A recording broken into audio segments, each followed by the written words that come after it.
여러분, 2008년부터 애플 장기 투자, 닷컴 버블 이후부터 아마존 장기 투자, 2010년 비트코인이 1달러 넘는 순간부터 지금까지 장기 투자, 전 이런 걸 얘기하는 게 아닙니다. 만약에 여러분이 투자를 하고 계신다면 그 중에서도 부동산, 비트코인, 채권, 금이 아니라 주식에 투자하신다면 여러분은 어떤 기준으로 종목을 고르고 투자하시겠습니까? 저는 장기적 우상향 구조를 갖는 종목을 고르고 그 주식 하나만 매수합니다.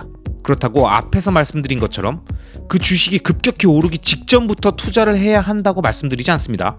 그런 타이밍은 중요하지 않습니다. 자, 제가 지금부터 주식 투자를 하시는 분들께 장기 투자를 하기 위해 하나의 종목을 선정하게 됐던 과정을 정확히 설명드리겠습니다. 일단 그 전에 만약 이 영상을 보시는 여러분들이 모든 걸 일단 부정하고 보는 사람, 늘 단기로 먹고 빠질 생각만 하는 사람, 짤짤이해서 용돈 벌 생각만 하는 사람, 모든 건 결과론이라는 사람, 개미는 뭘 해도 안 된다는 사람은 지금 당장 이 영상 끄시기 바랍니다. 다 끄셨죠? 자, 그럼 이런 분들 다 털어낸 상태에서 이번 영상 파도 소리 듣고 바로 시작하도록 하겠습니다.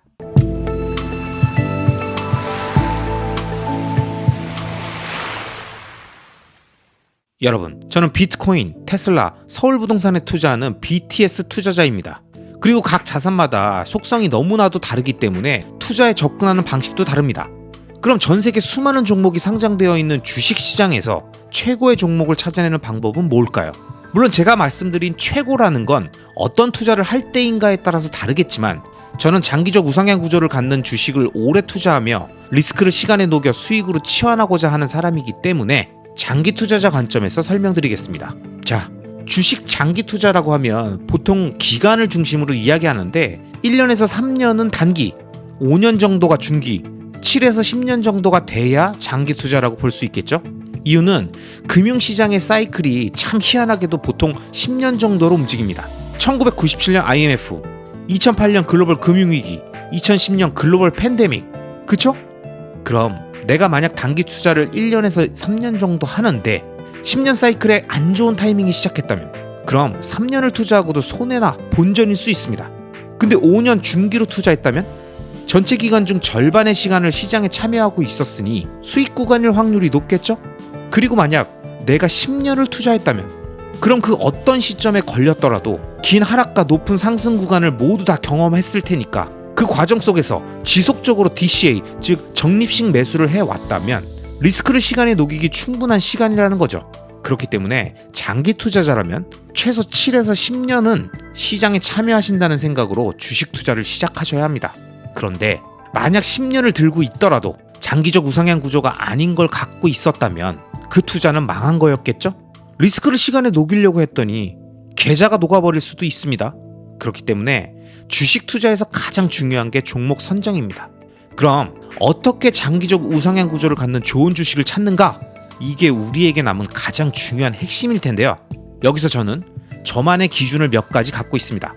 그럼 순차적으로 그 기준들에 대해서 말씀드리겠습니다. 일단 첫 번째, 세계 최고의 기업이어야만 합니다. 전 세계 시총 1위 기업이든 산업 내 1위 기업이든 무조건 1위여야 합니다. 그래야 가격 결정권을 갖고 시장을 흔들 수 있습니다. 세계 1위 기업은 인플레이션이 와도 디플레이션이 와도 그 기업을 필요로 하는 수많은 충성 고객을 갖고 있고 그들에게 제공하는 기업의 브랜드 가치 때문에 비교적 쉽게 가격 상승 요인을 소비자에게 전가할 수 있습니다. 이게 투자하기 좋은 기업의 매우 중요한 조건입니다.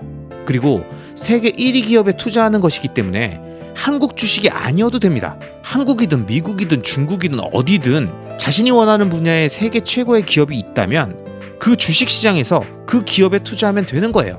주식이 부동산도 아닌데 우리가 실거주할 것도 아니고 직원으로 입사할 것도 아닌데 왜 굳이 한국 기업에만 투자하려고 하십니까? 한국 기업이라고 더 잘 아는 것도 아니잖아요. 더 잘 아신다고요? 진짜요? 아닐 텐데요. 한국에는 완제품과 서비스를 제공하는 회사들보다 중간재를 생산해서 납품하는 B2B 기업들이 훨씬 많죠. 이게 매우 중요한 개념이에요. 그럼 이 내용과 이어서 말씀드릴게요. 장기적 우상향 구조를 갖는 기업 고르는 방법 두 번째, B2C 기업이어야만 합니다. 즉, 부품을 다른 기업에게 납품하는 B2B 비즈니스가 아니라 소비자에게 직접 판매하는 제품과 서비스를 만드는 회사에 투자해야 한다는 겁니다. 왜? 그래야 가격 전가력을 가질 수 있습니다.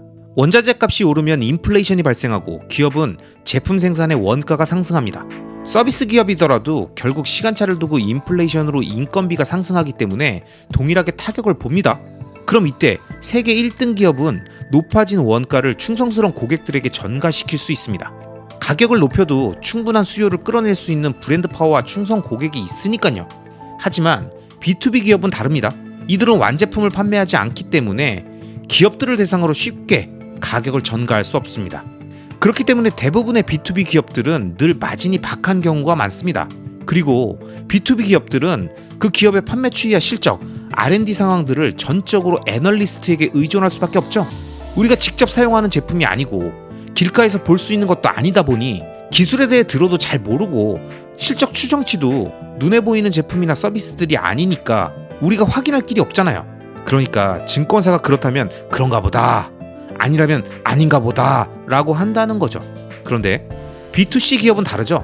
우리가 직접 사용하는 제품과 서비스를 판매하니까 내가 그 분야에 관심이 있고 그 기업에 관심이 있다면, 심지어 그 제품을 사용하고 있다면 타사 대비 장단점도 알아서 파악이 되고 제품이나 서비스 사용자의 증가 추이를 우리의 일상생활에서 자연스럽게 접하면서 알게 된다는 거죠. 그리고 요즘은 워낙 정보가 발달돼서 제품의 출하량과 선정량, 앱 다운로드 개수, 서비스 사용자 수의 증감 추이 등을 통해 B2C 기업들의 실적을 굉장히 투명하게 예측하고 확인할 수 있는 세상입니다. 한마디로 내가 마음만 먹으면 애널리스트가 아니더라도 그들의 정보가 없어도 직접 그 기업의 가치 판단이 가능하다는 거죠. 그렇기 때문에 저는 첫 번째 조건 1위 기업이어야 하고 두 번째 조건 B2C 기업이어야 한다고 말씀드립니다. 자, 그럼 장기적 우상향 구조를 갖는 주식을 찾는 세 번째 조건, 바로 폭발적으로 성장하는 신산업군에 있는 기업이어야만 합니다. 앞서 말씀드린 두 가지 조건을 만족하는 회사들은 꽤 많습니다.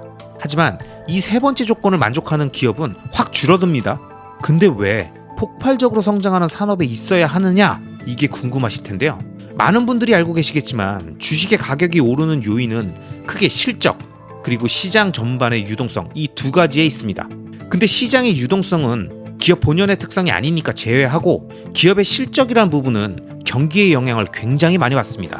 경기가 좋으면 실적이 잘 나오고 경기가 위축되면 실적이 자연스럽게 꺾인단 말이죠. 그래서 수많은 기업들이 경기에 따라 매출과 영업이익이 크게 왔다 갔다 합니다. 그나마 앞서 설명드렸던 각 분야의 세계 1위 기업은 가격 전가력이 있고 충성 고객들로 인해 기본 수요가 존재하기 때문에 다른 B2C 기업이나 B2B 기업보다야 상황이 낫겠지만, 그래도 경기가 안 좋은 침체 구간에서는 영업이익이 마이너스로 간다던가 매출이 확 줄어드는 그래프를 보여주기도 합니다. 하지만 이제 막 폭발적으로 성장하는 신산업군의 회사는 얘기가 다릅니다. 시장 전반의 패러다임이 바뀌고 새로운 제품과 서비스가 등장해서 그 제품과 서비스를 사용하는 사람이 제로부터 시작해서 증가하는 단계라면 경기 침체가 오든 인플레이션이 오든 이 큰 패러다임의 변화에 맞춰 제로에서 올라가는 사용자 증가가 산업군 자체의 성장에 맞춰 함께 오른다는 거죠. 이미 다 성장이 끝난 산업에서는 더 이상 확장될 수요가 없기 때문에 각 기업들끼리 서로 시장을 뺏어먹는 싸움이지만, 폭발적으로 성장하는 신산업군에서는 대부분의 사람들이 이제 처음 그 제품이나 서비스를 쓰기 시작하는 단계이기 때문에 밥그릇 싸움이기 이전에 일단 서로 영역을 넓혀가는 단계이고, 그 와중에서 세계 1위 기업이라면 당연히 그 산업의 성장을 리딩하면서 경기와 상관없이 매년 매출과 영업이익의 증가 가능성이 높다는 겁니다. 물론 제가 여기서 말씀드리는 신산업군이란 기술만 존재하는 산업, 청사지만 가득한 산업이 아니라 현재 사람들이 사용하고 대량 양산이 가능한 산업을 의미하는 겁니다. 자, 여러분, 지금까지 제가 설명드린 장기적 우상향 구조를 갖는 주식을 찾는 세 가지 방법을 쭉 연결해서 한 문장으로 얘기하면 이렇습니다. 대량 양산 체제를 구축해 소비자에게 제품을 판매하며 폭발적으로 성장하는 신산업군에 있는 전 세계 1위 기업의 주식. 저는 이 주식이 좋은 주식, 장기적 우상향 구조를 갖는 주식이라고 생각합니다. 여기까지 쭉 설명을 들어보시니 여러분은 어떤 기업이 떠오르십니까? 저는 딱 하나의 기업이 떠올랐고, 그래서 제 포트폴리오에 주식은 그 기업 하나만 딱 담았고 앞으로도 2030년까지 그 기업에만 투자할 생각입니다. 그리고 주식은 딱 하나면 충분합니다. 나머지는 부동산과 비트코인으로 채워야 되니까요.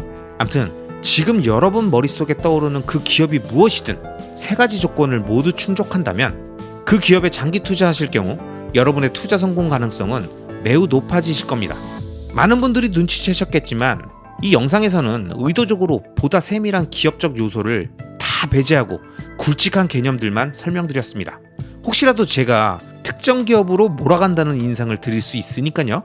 근데 뭐 체크해 가다 보시면 사실 그 기업밖에 없긴 해요. 암튼 전 최대한 담백하게 정리해서 말씀드려봤습니다. 혹시 이 영상에 빠진 장기적 우상향 구조를 갖는 좋은 주식을 찾는 본인만의 기준이 있으시다면 영상 댓글에 남겨 많은 분들이 함께 보실 수 있게 공유해 주시면 감사하겠습니다. 그럼 오늘도 끝까지 영상을 봐주신 모든 분들을 리스펙합니다. 자, 이번 영상은 여기까지입니다. 앞으로 이어질 다음 영상들에서도 이번 영상보다 훨씬 더 좋은 내용으로 여러분들을 찾아뵙도록 하겠습니다. 마지막으로 제 채널이 마음에 들어 구독 버튼을 눌러주시면 앞으로 올라오는 좋은 영상들을 놓치지 않고 보실 수 있습니다. 그럼 오늘도 여러분만 믿겠습니다. 시청해주셔서 감사합니다.